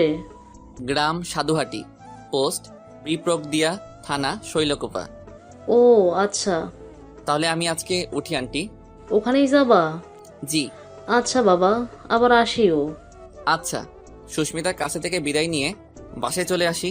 একটা জিনিস তো পরিষ্কার, কিছু কাহিনী এখানেও আছে। কেননা আমায় কথাগুলো বলার সময় আন্টি মাঝে মাঝে আটকে যাচ্ছিল, কিন্তু তার আপন হলে কি বলার মধ্যে এমন হতো? ভাবতে না ভাবতেই আব্বুর ফোন। হ্যালো আব্বু। হ্যাঁ, বলো, কি বলবা? একটা কথা জানার ছিল। কি কথা? তুই যে বলছিলি সব ঠিক। কি সত্যি? এমন ভাবে বলছিস, তুই জানতি না? আমি তো জানতাম না, আন্দাজ করছিলাম শুধু। আমরা তো ভাবছিলাম তুই সব জানিস। না। আচ্ছা, আর কি জানতে পারলা? তারপর আব্বু যা বলল তা শুনে এটা প্রমাণ হলো যে হ্যাঁ, রাবেয়া বেঁচে আছে। এখন এটা জানতে হবে সুস্মিতা কি রাবেয়া। সেদিন আসলে যা ঘটেছিল, আব্বুর কথার মাধ্যমে যা বুঝতে পারলাম তা হলো রাবেয়া প্রতিদিনের মতো সেদিনও কলেজে যায়। ক্লাস শেষ করে বাসায় ফিরতে ধরছিল, এমন সময় তার খুব কাছের বান্ধবী তানিমার সাথে তার দেখা হয়। তানিমা তাকে তার বাসায় ছাড়তে বলে। রাবেয়া রাজি হয়ে যায়। এমন সময় রাবেয়া স্কুটি চালাতে চায়, যেহেতু খুব কাছের বান্ধবী তাই না করতে পারিনি। অদ্ভুত রে ভাবে সেদিন দুজনেই একই ড্রেস পরে কলেজ গিয়েছিল। তানিমা যে নতুন গাড়ি চালানো শুরু করছে তা রাবেয়া জানতো না। 3 রাস্তার মোড়ে এসে মোড় ঘোরার সময় একটি ট্রাক এসে তাদেরকে চাপা যায়। তানিমা সেখানেই মারা যায় আর রাবেয়াকে হাসপাতালে নিয়ে যাওয়া হয়। তানিমা বাবা মা ছিল না, সে তার দাদু বাসায় থাকতো। এখানে কিছু প্রশ্ন রয়ে যায়। যদি এমনই হতো তাহলে কেউ রাবেয়ার পরিবারকে বলল না কেন? রাবেয়াকে তো হাসপাতালে নিয়ে যাওয়া হয়, তাহলে সে সুস্থ হয়ে বাসায় ফিরল না কেন? তানিমা পরিবার আর তার খোঁজ নিল না কেন? কেননা তানিমাকে তো রাবেয়ার পরিবার দাফন করে। আসলে যখন তারা আসতেছিল তখন কলেজ ছুটি হয়ে যাওয়ায় কেউ ততটা খেয়াল করেনি, কিন্তু রাবেয়ার বাবা যখন খোঁজ নিতে যায় তখন তাকে একজন দোকানদার এসব বলে। পরে একই ঘটনা 3 রাস্তার মোড়ে যেও জানতে পারে, যেখানে আগে যাওয়া হয়নি, তাই আগে জানতে পারিনি এই ব্যাপারে কিছু। রাবেয়া হাসপাতালে যায় ঠিকই, কিন্তু সে গুরুতর আহত হয়েছিল। বিশেষ করে মাথায় হ্যাম্পার হয় বেশি, সে স্মৃতিশক্তি হারাই ফেলে, তাই আর বাসায় ফেরা হয়নি। আর তানিমা আঙ্কেল আন্টি বিদেশে থাকে, কারণ বশত তারা সে সময় দেশে থাকে। তারা জানতে পারে যে তাদের ভাতিজিকে পাওয়া যাচ্ছে না। পরে হাসপাতালে যেয়ে রাবেয়াকে পায়। যেহেতু রাবেয়া কিছুই মনে ছিল না, তাই তারা রাবেয়াকে নিয়ে নিজেদের বাসায় চলে যায়। আমি সব বুঝতে পারছি আস্তে আস্তে। এখন শুধু দরকার রাবেয়ার স্মৃতিশক্তি ফিরে নিয়ে আসার, আর তা আমাকে করতেই হবে। তারপর পুরো বিষয়টুকু আমার কাছে পরিষ্কার হয়ে যাবে। একদিন রাবেয়াকে আমাদের বাসায় নিমন্ত্রণ দিলাম। শহীদুল ভাইকেও সব বলা হয়েছে। আমায় ফুল সাপোর্ট দিতে চেয়েছে। দুপুরবেলা সুস্মিতা এলো। হাই। আসো আসো, ভিতরে আসো। চলো। আসো। বাহ, এত বড় বাড়িতে তোমরা দুজন শুধু থাকো? জি। ও, চলো বাসাটা ঘুরে দেখাই তোমাকে। হ্যাঁ চলো। এখানে আমি থাকি। ভালোই, তবে এত অগোছালো কেন? ব্যাচেলার মানুষ, তার উপর ছেলে, রুম তো অগোছালো থাকবেই। তাই বুঝি? হ্যাঁ, আচ্ছা আমি গুছিয়ে দিচ্ছি। আরে লাগবে না, তুমি আমাদের অতিথি, তুমি বাসায় নতুন এলে আর এসব তোমার দ্বারা করিয়ে নিব না কেমন দেখায়? কি কেমন দেখায়? সরে যাও তো। আরে আরে কি করছো? একটাও কথা বলবা না। আচ্ছা, মিনিটের মধ্যে রুম পরিষ্কার করে দিল। এখন অনেক সুন্দর লাগছে। কেমন করে দিলাম? বলার বাইরে। তাই? অনেক সুন্দর। গোছাতে পারো তো? কার কাছে শিখেছো? কার কাছে যে মনে নেই, মনে হয় আন্টির কাছে। ও চলো লাঞ্চ করা যাক। হ্যাঁ চলো। লাঞ্চ করতে বসলাম, খাচ্ছি আর ভাবছি খালামণিও সবসময় গোছগাছ করে রাখতো সবকিছু। রাবেয়া এই সব কিছু খালামণির কাছ থেকে শিখেছে। আর এখন আর একটা কথা, রাবেয়ার সাথে আজকে খালামণি, খালু আর আব্বু আম্মুর কথা বলাই দিব। সবাইকে তো কিছু বলতে নিষেধ করছি, এখন আমার কথা শুনলে হয়। খাওয়া দাওয়া শেষ করে আব্বুকে ফোন দিলাম ইমো অ্যাপে। আব্বু রিসিভ করলো। আসসালামু আলাইকুম আব্বু। ওয়ালাইকুম আসসালাম, কেমন আছিস? ভালো, তুমি? আমিও। আব্বু আম্মু খালামণি খালু কই? এই তো আমার পাশে আছে। আব্বু তোমাদেরকে একজনের সাথে পরিচয় করে দিতে চাই। এ হলো সুস্মিতা, আমার কলেজ ফ্রেন্ড। আসসালামু আলাইকুম। সবাই চেয়ে আছে তার দিকে। সুস্মিতা ইতস্তত বোধ করছিল মনে হয়। আমি ইশারাতে সবাইকে সাবধান করে দিলাম। সুস্মিতা, এই হলো আমার আব্বু, ইনি হলো আমার আম্মু, ইনি আমার খালামণি আর ইনি খালু। ও, আমি সুস্মিতা। কেমন আছো মা? ভালো আন্টি, আপনি? জি আমিও ভালো। এমন সময় খালামণি কাঁদতে শুরু করে। আমি তো কি করব না করব ভাবছিলাম, এমন সময় কল কেটে যায়। আচ্ছা, উনি এভাবে কাঁদছিলেন কেন? আসলে তোমাকে তো বলছিলাম তাই না, যে তোমার মতো দেখতে আমার একজন খালাতো বোন ছিল, তার মা উনি। তোমাকে দেখে হয়তো নিজেকে ধরে রাখতে পারেনি, নিজের মেয়ের কথা মনে পড়েছে মনে হয়। ও আচ্ছা, সো স্যাড। আচ্ছা তাহলে আজ আমি আসি। আমি নামাই দিয়ে আসি। আচ্ছা চলো। দুজনে একসাথে হাঁটছিলাম। কাছে যেহেতু রাবেয়া ওরফে সুস্মিতার বাসা, তাই হেঁটেই যাচ্ছিলাম। মনে হচ্ছিল মনের না বলা কথাগুলো তাকে বলে দেই, যা বলতে চেয়েও বলতে পারিনি। না কি হবে পরে দেখা যাবে, আজকে বলেই দিব। সুস্মিতা, একটা কথা বলার ছিল, যদি তুমি কিছু না মনে করতে। হ্যাঁ বলো। আসলে আমি তোমাকে কি? আমি তোমাকে অনেক ভালোবাসি। বুদ্ধু, কেন? তুমি বুঝো না? কি বুঝবো? আমিও তোমাকে ভালোবাসি, না হলে তোমার এত কাছে আসি? কই কখনো বলনি তো। মেয়েরা সব মুখে বলে না, বুঝে নিতে হয়। তাই বুঝি। এখন ভালোভাবে প্রপোজ করবে আমায় ফুল দিয়ে। ফুল তো নেই সাথে। কালকে কলেজে নিয়ে আসবে। জি হুকুম মহারানী। হাতটা ধরলাম, হাঁটছি একসাথে, আবার ফিরে পেলাম তাকে। যাকে না বলা কথাগুলো বলে দিলাম, বাকিগুলো অবশ্য কালকে বলবো। তাতে কি হয়েছে তো আমার। সুস্মিতাকে ডেকে বাসায় আসলাম, সবাইকে বললাম, সাইদুল ভাইকে ট্রিটও দিলাম। রাতে তার কথা ভাবতে ভাবতে ঘুমাই পড়লাম। সকালবেলা তাড়াতাড়ি উঠে ফ্রেশ হয়ে খাওয়া দাওয়া করে ফুল কিনে কলেজে গেলাম। অনেক আগে এসে পড়ছি, মনে মনে ভাবছি। এমন সময় দেখি সামনে সুস্মিতা। তুমি? কি আমি? এত তাড়াতাড়ি? বাহ, ভুলেই গেলে? না ভুলে যাইনি, তবে এত তাড়াতাড়ি আসবে ভাবিনি। অনেক হয়েছে এগুলো কথা, বাদ দাও। আচ্ছা করো। কি? প্রপোজ। ও আচ্ছা, তোমাকে দেখে ভুলেই গেছিলাম। তাড়াতাড়ি করো। হ্যাঁ করছি। করো। আমার কোনো রাজ্য নেই, তবে আমিও একটি রাজ্যের অধিপতি, তা হলো আমার বাবার গড়া রাজ্যের। আমি তোমাকে সে রাজ্যের রাজকুমারী আর রাজকন্যার আম্মু বানাতে চাই। হবে সে রাজ্যের একমাত্র রানী। কি কি কি একমাত্র বললা কেন? তো কি বলবো, দুই মাত্র? বলে দেখিও, পা ভেঙে দিব। আচ্ছা, প্রপোজাল গ্রহণ করবা না? হ্যাঁ আমি হতে চাই। চলে যাওয়া যাক। হাত ধরে কলেজে গেলাম। যেহেতু এটা বিদেশ, তাই এখানে এসব কিছুতে কেউ মাইন্ড করে না। এখন আমার লক্ষ্য রাবেয়ার স্মৃতি শক্তি ফিরিয়ে আনা, তার পুরনো স্মৃতিগুলো মনে করিয়ে দেওয়া, যার মাধ্যমে সব আবার আগের মতো হয়ে ঠিক হয়ে যাবে। রাবেয়া মানে সুস্মিতার সাথে আমার রিলেশন শুরু হলো। অন্যদের থেকে আমরা একটু আলাদা ছিলাম, তাই সবার সাথে ততটা মিশতাম না। আর এখন তো মেশানোর কোনো প্রয়োজনই নেই। ভালোই চলছিল আমাদের, একসাথে যাওয়া আসা তো আগে থেকেই হতো। এখন সব কিছু একসাথে হয়। আমরা দুজন বেড়াতে যাই, কলেজ যাওয়া আসা একসাথে, বেশিক্ষণ সময় কাটানো সব হতো। তার মাঝে আমি চাচ্ছিলাম কিভাবে রাবেয়া এর স্মৃতিশক্তি ফিরিয়ে আনা যায়। একদিন আমি ডাক্তারের কাছে যাই, এমন সময় সুস্মিতার ফোন। হ্যালো। কই তুমি? এই তো একটা জায়গায় যাচ্ছি। কই যাচ্ছ? না মানে ডাক্তারের কাছে। ডাক্তারের কাছে? কি হয়েছে তোমার? আরে না, আমার কিছু হয়নি। তাহলে যাচ্ছ কেন? আছে একটু কাজ। অসুস্থ না হলে শুধু শুধু মানুষ ডাক্তারের কাছে যায়? আচ্ছা আমি পরে বলবো নি। না, এখানে বলতে হবে। বলবো তো, পরে বলবো এখন। ঠিক আছে, বলার প্রয়োজন নেই, বাই। Hello hello. যা, ফোনটা কেটে দিল। এত রাগেই মেয়েটার। অবশ্য এখন আমি অভ্যস্ত, ছোট থেকে দেখে আসছি না, যাই পরে, এখন ও রাগ ভাঙাবো, আগে যে কাজটা করতে আসছি সেটা করি। এই শহরের বড় ডাক্তারের কাছে গেলাম, তিনি এই বিষয় নিয়ে গ্র্যাজুয়েট করেছেন। শাহিদুল ভাই তাতে কাছে আসার পরামর্শ দিল, তাই তার কাছে আসা। May I come in? Hello doctor. Hi, how can I help you? I want to discuss a serious matter with you. Yes, please. Actually, my friend cannot memorize her past. She forget all. How can she bring back her memory? It's a difficult problem, but it will be solved. I need to see the patient. Okay, I will bring her tomorrow.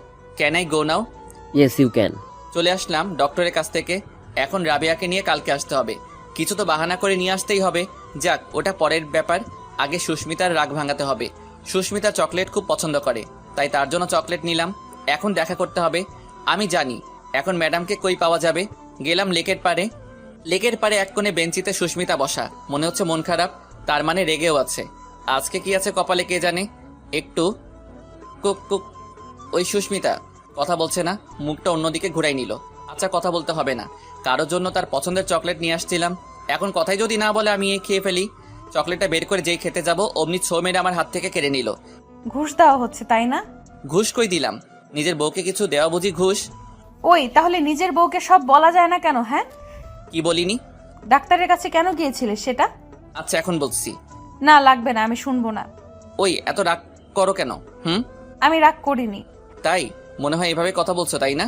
হ্যাঁ। আরে আমি তো দেখা করতে গেছিলাম। কেন? ডাক্তারকে তোমার মামা লাগে? না মামা না, তবে তোমার জন্য। আমার জন্য? হ্যাঁ তোমার জন্য। কিন্তু আমার তো কিছু হয়নি, আমি একদম সুস্থ আছি। কালকে তোমাকে নিয়ে যেতে হবে, ডক্টর বলেছে। না আমি যাব না। কেন যাবা না? আরে আজব তো, আমার কিছু হয়নি, তাহলে যাব কেন? আমি বলছি তাই।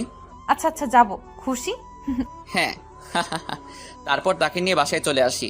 তাকে তার বাসায় দিয়ে অবশ্য তার আন্টি আঙ্কেলও আমায় ভালোই পছন্দ করে, মাঝে মাঝে যাওয়া হয় তাদের বাসা। পরের দিন সুস্মিতাকে নিয়ে ডাক্তারের কাছে গেলাম। ডাক্তার তাকে কিছু টেস্ট করতে দিল। সে বারবার বলছে যে সে এগুলো করবে না, সে ঠিক আছে, কিন্তু আমার কথা শুনে সব করলো। ডাক্তার আমাকে কাল এসে দেখা করতে বলল, রিপোর্টটা হাতে পেয়ে যাবে, আর কি করতে হবে সেগুলো বলবে নাকি। এখন অপেক্ষা শুধু কালকের। সুস্মিতাকে নিয়ে আসতেছিলাম। আমি কিন্তু এখনো কিছু বুঝলাম না, এগুলো কি হচ্ছে? কি বুঝনি? কেন শুধু শুধু ডাক্তারের কাছে এলাম, কেনই বা তুমি আমায় টেস্টগুলো করতে বাধ্য করলে? আরে এ এমনই। এমনি? ওভাবে তাকাচ্ছ কেন? তা কি করবে? একটা পাপ্পি দাও। শখ কত। আচ্ছা লাগবে না। গাড়ি চালাচ্ছিলাম, এমন সময় গালে বসাই দিল কি পাপ্পি। বাবা এত অ্যাডভান্স? ওই কি অ্যাডভান্স? হ্যাঁ এই যে এগুলো। তুমি তো চাইলে। আল্লাহ, কি বলছে এই মেয়ে? নিজে দিল, এখন আমায় ফাঁসাচ্ছে। আস্তাগফিরুল্লাহ। কুত্তা, তোরে ছাড়বো না আজ। ওই গাড়ি চালাচ্ছি, পরে মারিও। আচ্ছা গাড়ি থামাও শুধু। তারপর সুস্মিতাকে তার বাসায় নামিয়ে দিয়ে কিছু কিল ঘুষি খেয়ে সাথে অন্য কিছু, আপনারা জেনে কি করবেন, পার্সোনাল ব্যাপার, নিয়ে বাসায় আসলাম। রাতে বাবা মা খালামণি খালু সবার সাথে এই ব্যাপারে কথা বললাম। তারপর সুস্মিতার সাথে কথা বলেই ঘুম। খুব ক্লান্ত, সারাদিন অনেক ব্যস্ততার মধ্যে কেটেছে।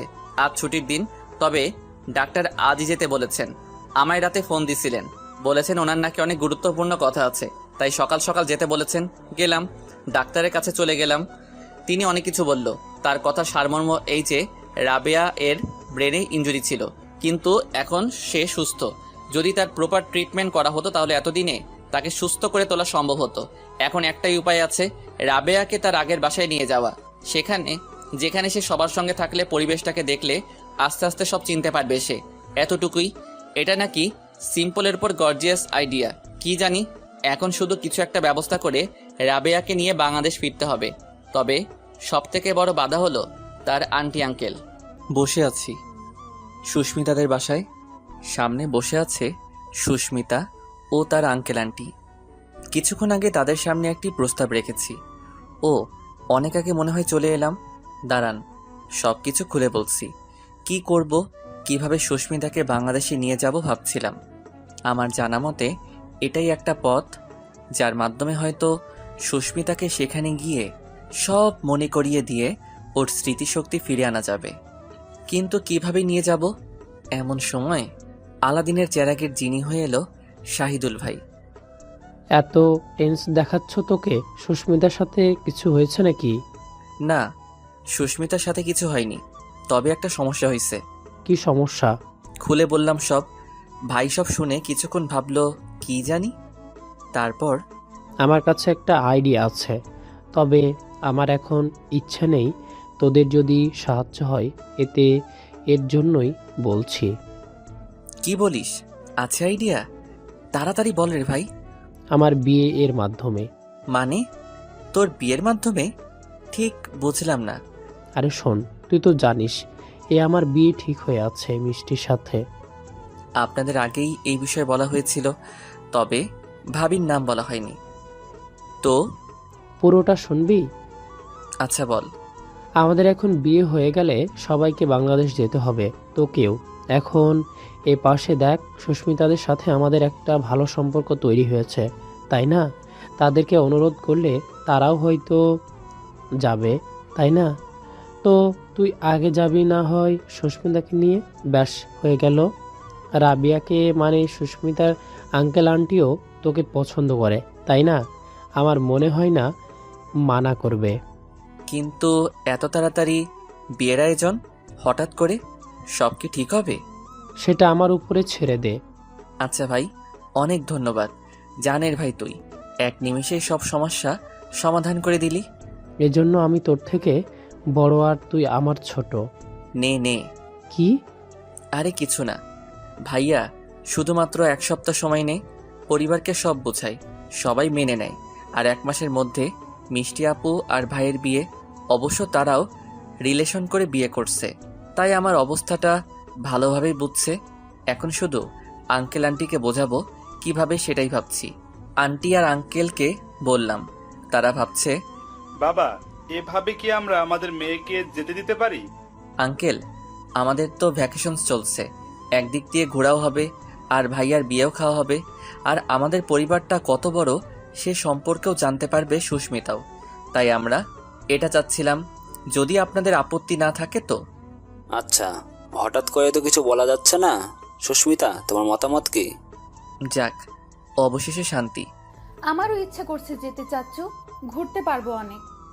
আচ্ছা ঠিক আছে, তাহলে কবে যাবা তোমরা? তাহলে পরশুদিন যেতে চাচ্ছি আঙ্কেল। আচ্ছা, আমি সব ব্যবস্থা করছি। আচ্ছা আঙ্কেল, আজ তাহলে যাই। আচ্ছা বাবা। খাওয়া দাওয়া করা হয়েছিল আগেই, চলে এলাম। এসেই ভাইয়াকে জোরালোভাবে জড়াই ধরলাম। আরে পাগল, কি করছিস? তুমি না থাকলে হয়তো এসব হতো না।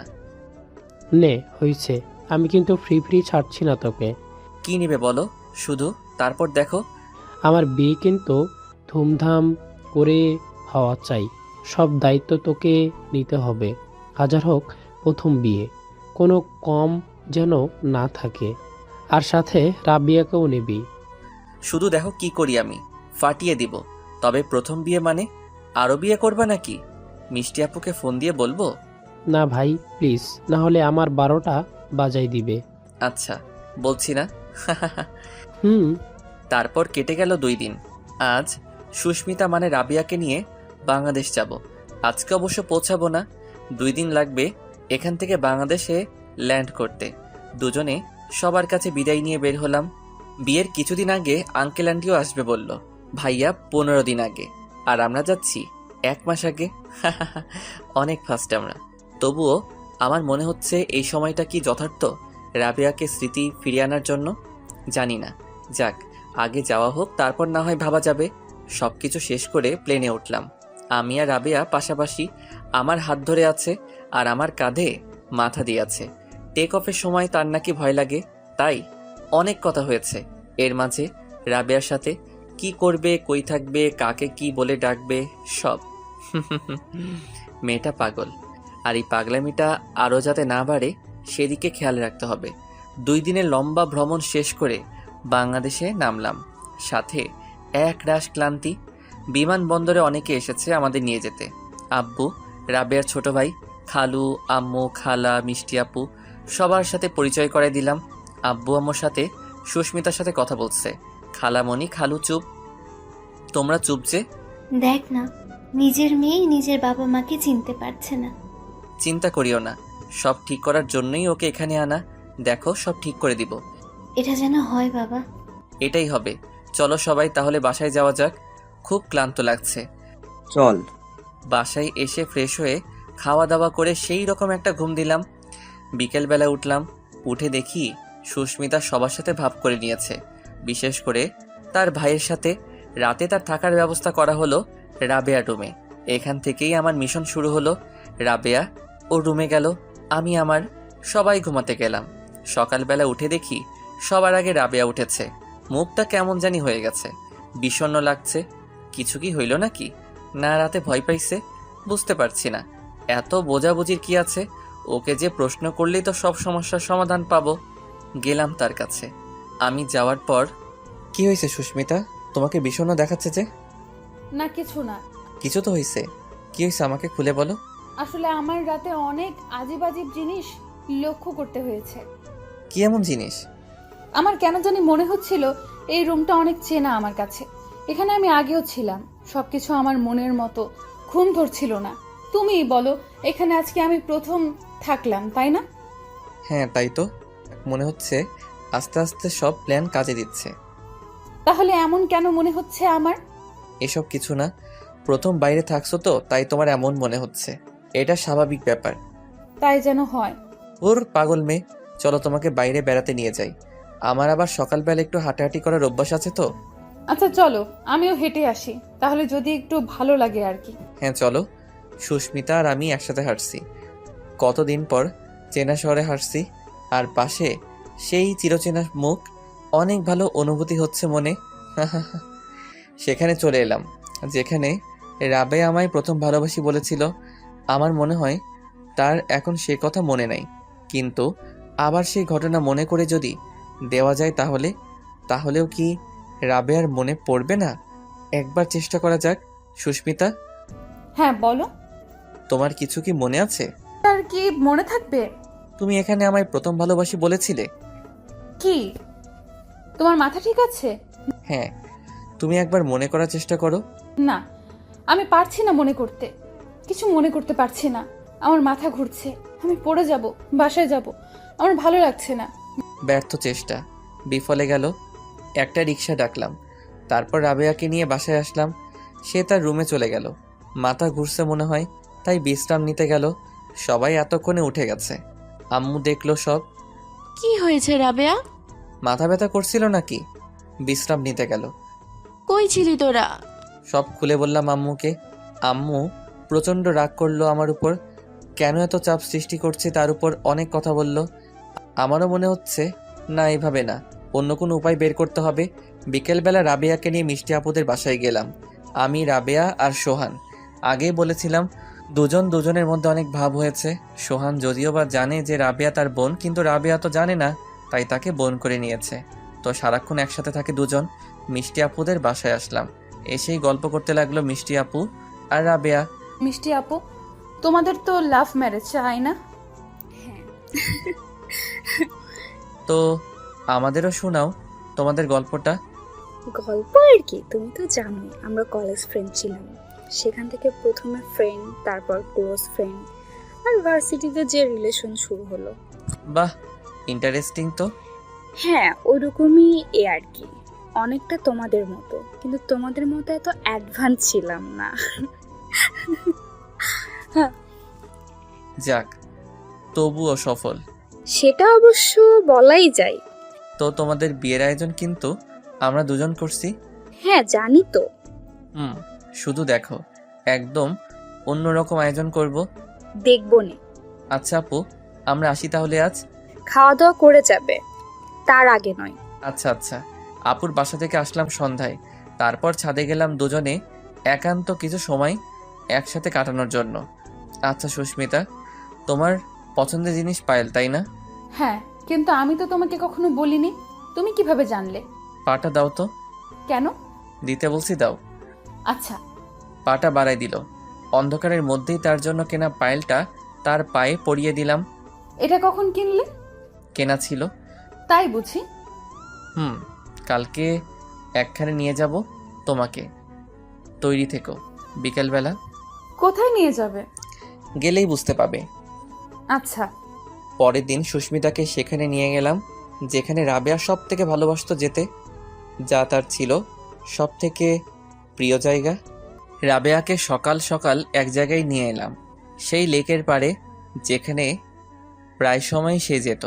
জায়গাটা দেখেই রাবেয়া কেমন যেন হয়ে গেল। এই রাবেয়া। হুম। রাবেয়াকে ডাকলাম, তবু উত্তর দিল, কি হইছে? কই কিছু না তো। আচ্ছা সত্যি বলো তো, এত সব কিছু দেখেও কি তোমার কিছুই মনে পড়ছে না? হুম। কি হুম? আমার সব মনে আছে। কি? হ্যাঁ, কি মনে আছে তোমার?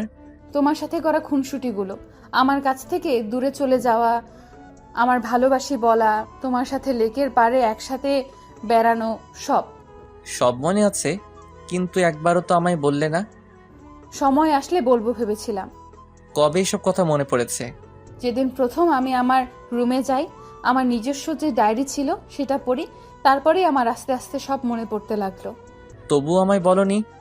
না, ভেবেছিলাম তো যখন সময় হবে তখন নিশ্চয়ই বলে দেব তোমায়। যাক, তাহলে আমি সফল, তাই না? তা জানি না, তবে ধন্যবাদ। জানোই না যখন, তাহলে ধন্যবাদ কেন? আমার পাশে সবসময় থাকার জন্য। এর জন্য ধন্যবাদ। হ্যাঁ। আমার পাশে তুমি থাকবে না আর? তোমার পিছু ছাড়লে তো। তাই নাকি? হ্যাঁ জি। আচ্ছা, তাহলে তো এতদিন ঘটে যাওয়া সব কিছু তোমার মনে আছে, তাই না? হুম। আমায় একটু বলবে যে আসলে কিভাবে কি হয়েছিল, আর তুমি বা কিভাবে ইউএসএ চলে গিয়েছিলে? আমাদের অ্যাক্সিডেন্টের পর কি হয়েছিল সেটা মনে নেই, তবে আমার যখন জ্ঞান ফিরে আমি কাউকে চিনতে পারছিলাম না। আসলে আমার কিছু মনেই ছিল না। তখন হয়তো আমায় তাদের পরিবারে নিয়ে যাওয়া হয় আর একটা পরিচয় দেওয়া হয় আমি তাদের মেয়ে। তারপর চাচু চাচি আমি ইউএসএ চলে গেল। যদিও বা তারা বলেছিল যে আমি ছোট থেকেই এখানেই থাকি, কিন্তু আসলে আমার কিছু মনে পড়ছিল না, তাই ধরেই নিয়েছিলাম ওখানেই থাকি। তবে চাচু চাচি খুব ভালো, আমার অনেক খেয়াল রেখেছে। এখন তারা যে এমন কেন করলো তা আমি জানি না। তারপরেই তো তোমার সাথে দেখা, বাকিটা তো জানো। তবে তোমায় দেখেই বুঝে ফেলেছিলাম তুমি আমার অনেক চেনা, তাই তো তোমার সাথে বন্ধুত্ব আর তারপর তোমায় ভালোবাসা। বাপরে, অনেক বড় ঘটনা। হ্যাঁ, অনেকটা। তো ম্যাম, এখন যাওয়া যাক। সবাইকে তো বলা উচিত, তাই না? হুম। বাসায় এসেই সোজা খালামণির বাসায় কলিং বেল বাজালাম। খালামণি দরজা খুলল। কি রে সুজন? আরে সুস্মিতাও যে। আসো আসো, ভেতরে আসো। সুস্মিতা নয়, রাবেয়া খালামণি। মানে? তোমার মেয়েকে তোমার কাছে ফিরিয়ে দিতে এলাম। এখনো অভিনয় করবে আম্মু? মারে। বলেই জড়িয়ে ধরল। দুজনেই কান্না করছে, হয়তো সুখের কান্না। খালু দেখলো, এলো, সব জানলো। খালু শুরু করে দিল, তারপর সবাই ভিতরে ঢুকলাম। রাবেয়া বাসাটাকে যদিও বা আগে দেখেছে, তবে আরো ভালোভাবে দেখতে লাগলো। সবাইকে খবর দেওয়া হলো, বাসায় এলো সবাই। অবশ্য সবাই খালামণির বাসায় এলো। আব্বু আম্মু, সুখী আপু, সোহান, আমাদের নানু নানি সবাই এলো। সবাই খুব খুশি, যাক তাদের মেয়ে ফিরে এলো। একটা আনন্দের আমেজ সবার মনে বিরাজ করছে। দেখতে দেখতে 15টা দিন কেটে গেল, আর 15 দিন বাকি আছে সুখী আপু আর শাহিদুল ভাইয়ের বিয়ের। আমরা সবাই এয়ারপোর্টে বসে আছি। আজ শাহিদুল ভাই আসবে। সবাই বলতে আমি, সুখী আপু আর রাবেয়া। ভাইয়ের ফ্লাইট ল্যান্ড করেছে, যে কোনো সময় বের হবে ভাইয়া। দেখতে দেখতে বের হয়ে এলো। ভাইকে বলা হয়নি যে রাবেয়ার স্মৃতিশক্তি ফিরে এসেছে। এর মাঝে 2টা কারণ রয়েছে। ভাইয়াকে সারপ্রাইজ দিব বলে। ভাইয়া রাতে রাবেয়া এর চাচি চাচুকে সব বলে না দেয়, তার জন্য। ভাই বের হয়ে এলো। সুখী আপু সরাসরি যে জড়িয়ে ধরল। পরে আমাদের উপস্থিতি টের পেয়ে লজ্জায় লাল হয়ে গেল। পরিস্থিতি স্বাভাবিক করার জন্য ভাই কথা বলতে লাগলো আমাদের সাথে। আরে সুস্মিতা যে, কেমন আছো? ভালো আছি ভাইয়া, তবে নামটা একটু চেঞ্জ করতে হয়েছে। কি চেঞ্জ করলা? সুস্মিতা থেকে রাবেয়া। মানে? আসলে ভাই, রাবেয়ার সব মনে পড়ে গেছে। বাহ, রাবিয়া সব মনে পড়ে গেল, আর আমায় বললি না তুই? আরে তোকে সারপ্রাইজ দিব বলেই তো। আরে রাখ তো সারপ্রাইজ, আমি তোদের জন্য এত তাড়াতাড়ি বিয়ে করছি ইচ্ছার বিরুদ্ধে। কি বললে তুমি? ইচ্ছের বিরুদ্ধে মানে? চলো বাসায় আগে, তারপর তোমার ব্যবস্থা নিচ্ছি। এই তোরা থাম। আচ্ছা চলো বাসায় যাওয়া যাক। হ্যাঁ চল। সবাই মিলে বাসায় আসলাম। সুখী আপু সারাক্ষণ রাগী দৃষ্টিতে ভাইয়াকে দেখছিল, মনে হচ্ছে খেয়ে ফেলবে। ভাইয়া তো ভয়ে জড়সড় হয়ে বসে আছে। আমাদের খুব হাসি পাচ্ছিল। বাসায় এলাম, ভাই আর সুখী আপু ভাইদের বাসায় নামলো। এখন থেকে আয়োজন শুরু করে দিতে হবে। পরের দিন সবাই মিলে যেয়ে বিয়ের কার্ড ঠিক করলাম। তারপর একে একে শপিং, মেহেদি সব শেষ হয়ে গেল। পরশুদিন ভাই আর সুখী আপুর বিয়ে। খুব সুন্দর করে দুটি বাসা সাজানো হয়েছে। আসলে নিজেদের মধ্যেই তো, তাই সব আয়োজন ঘুরে ফিরে আমাদেরই করতে হয়েছে। সব থেকে মজার ব্যাপার হলো, যেটা আপনাদের হয়তো বলা হয়নি, সুখী আপু আমার ফুফাতো বোন আর আমার চাচ্চুর ছেলে শাহিদুল ভাই। সব ভাই বোনের মধ্যেই বিয়ে, অবশ্য রিলেশন করে। আবার এয়ারপোর্টে বসে আছি, পাশে বসা রাবেয়া। অপেক্ষা করছি দুজন অতিথির। সব কাজ ফেলে এখানে ছুটে এসেছি তাদেরকে আমন্ত্রণ করব বলে। আর আমার সব না জানা কথাগুলো জানাও হবে, তাই তাদেরকে সাদরে গ্রহণ করার জন্যই এখানে আসা। অবশেষে সব কিছুর অবসান হতে যাচ্ছে। চলে এলো সেই সময় যখন প্লেন ল্যান্ড করলো। কিছুক্ষণের মধ্যেই বেরিয়ে এলো সেই কাঙ্ক্ষিত অতিথি, uncle aunty, Sushmita uncle aunty. আমাদের দেখে বোঝা যাচ্ছে যে দেখে তারা অনেক খুশি, আমরাও খুশি। হাজার হোক, অনেক খেয়াল রেখেছিল সুস্মিতার। তাদেরকে গ্রহণ করে নিয়ে এলাম আমাদের বাসায়। প্রথমে বাসাটা ঘুরে ঘুরে দেখালাম, 3 তলা বাসা, সব কিছু দেখালাম। তারপর আমাদের বাসায় নিয়ে গেলাম। কলিং বেল চাপতেই আম্মু দরজা খুলে দিল। আম্মু, ইনি হচ্ছেন সুস্মিতা আঙ্কেল আর আন্টি। আসসালামু আলাইকুম। আসসালামু আলাইকুম। আসেন, ভিতরে আসেন। আসেন আন্টি আঙ্কেল। হ্যাঁ চলো। তারপর তাদেরকে নিয়ে ভিতরে যাওয়া হলো। আন্টি আঙ্কেলের জন্য একটা রুমের ব্যবস্থা করাই ছিল। তাদেরকে ফ্রেশ হয়ে খেতে আসতে বলা হলো। এমন সময় আম্মু আমায় ডাকলো। ওই সুজন, তোর সাথে কিছু কথা আছে আমার। হ্যাঁ বলো। আচ্ছা, এনারা কি রাবেয়াকে নিয়ে যাবে? কি জানি, হয়তো। বললেই হলো। রাবেয়াকে আমি আমার বৌমা বানাবো। আচ্ছা, পরে দেখা যাবে। আচ্ছা। রাতের বেলা আমি আর রাবিয়া আঙ্কেল আন্টি রুমে গেলাম। আমাদের দেখেই, আরে বসো বসো তোমরা। না, ঠিক আছে চাচি। আসলে আন্টি আমাদের কিছু জানার ছিল আপনাদের থেকে। আসলে আমরা জানি তোমরা কি ব্যাপারে বলতে চাচ্ছ। মানে হলো সুমিতা যে রাবেয়া, তা আমরা জেনে গেছি অনেক আগেই। কিভাবে? তোমরা চলে আসার পরেই আমরা তোমাদের ব্যাপারে খোঁজ খবর নেই, তার মাঝেই জানতে পারি। ও আচ্ছা আন্টি, আসলে আমরা পুরো ঘটনাটা জানতে চাচ্ছিলাম। কেন রাবিয়াকে এভাবে দূরে পাঠানো হলো, আর কেনই বা তার সাথে এমন করা হলো? কেননা ডাক্তার বলেছিল যদি প্রথমেই ভালো ট্রিটমেন্ট করানো হতো তাহলে রাবিয়া ভালো হয়ে যেত। হ্যাঁ চাচু, হ্যাঁ চাচি, আমিও জানতে চাই। আসলে আমরা নিঃসন্তান, তা তো তোমরা জানোই। তোমার অ্যাক্সিডেন্ট যেটা হয়েছিল সেখানে আমার ভাতিজি মারা যায়। আমরা সবাই এই ব্যাপারে অজ্ঞাত ছিলাম। আমরা সেই সময় বাংলাদেশে ছিলাম। রাবিয়াকে যে হাসপাতালে নিয়ে যাওয়া হয় সেখানে রাবিয়া সম্পর্কে কেউ কিছু জানতো না। তার উপর রাবিয়ার স্মৃতিশক্তি হারিয়ে ফেলে। আর আমাদের বাসায় তেমন কোনো মানুষ ছিল না যে রাবিয়াকে দেখাশোনা করতে পারে, তাই তাকে নিয়ে আমরা ইউএসএ চলে যাই। কিন্তু কেন বলা হয়েছিল যে রাবিয়া ছোট থেকে আপনাদের সাথে ছিল? আসলে বাবা, এই বিষয়ে আমরা একটু স্বার্থপর হয়েছিলাম। রাবিয়াকে পেয়ে আমরা সন্তানের পূর্ণতা ঘোষাই, তাই তাকে হারাতে চাইনি, তাই কাউকে জানতে দেইনি। আসলে আন্টি আঙ্কেল, রাবেয়া আপনাদের মেয়ের মতো না, আপনাদের মেয়ে। আপনারা তাকে মেয়ে হিসেবেই গ্রহণ করতে পারবেন, তাই না রাবেয়া? চাচি, আমি তো তোমার মেয়ে, তাই না? হ্যাঁ রে মা। এই জন্য ডাকলেই চলে আসতে হবে। কিন্তু তোমাদের যখন এই মেয়ে ডাকবে। আচ্ছা, আপনারা কথা বলেন, আমি বাইরে যাচ্ছি। আচ্ছা বাবা। বাইরে চলে এলাম আমি। যাক, আমার সব প্রশ্নের উত্তর আমি পেয়ে গেছি। আর কিছু জমা থাকলো না মনে। ছাদে বসে আছি, এমন সময় রাবেয়া এলো। আমি লক্ষ্য করিনি। এই কি ভাবছো? হ্যাঁ, তুমি? হ্যাঁ আমি। কেন, অন্য কাউকে আশা করেছিলে নাকি? না না, তা নয়। তাহলে আমি যে প্রশ্ন করলাম উত্তর দাও। ভাবছি যে সব ঠিক হয়ে গেছে, তাই না? হ্যাঁ, সব তো ঠিক হয়ে গেছে। এখন কি এখন? আমাদের কি এক হওয়া যাবে? না, যায় না। কি? আরে বুদ্ধু, আমি তো তোমারই। তাই বুঝি? হ্যাঁ তাই। তারপর খুব ধুমধাম করে শাহিদুল ভাইয়ার বিয়ে হয়ে গেল সুখী আপুর সাথে। তাদের বিয়ের পর আঙ্কেল আন্টিও চলে গেল, তারাও চলে গেল। রয়ে গেলাম শুধু রাবেয়া আর আমি।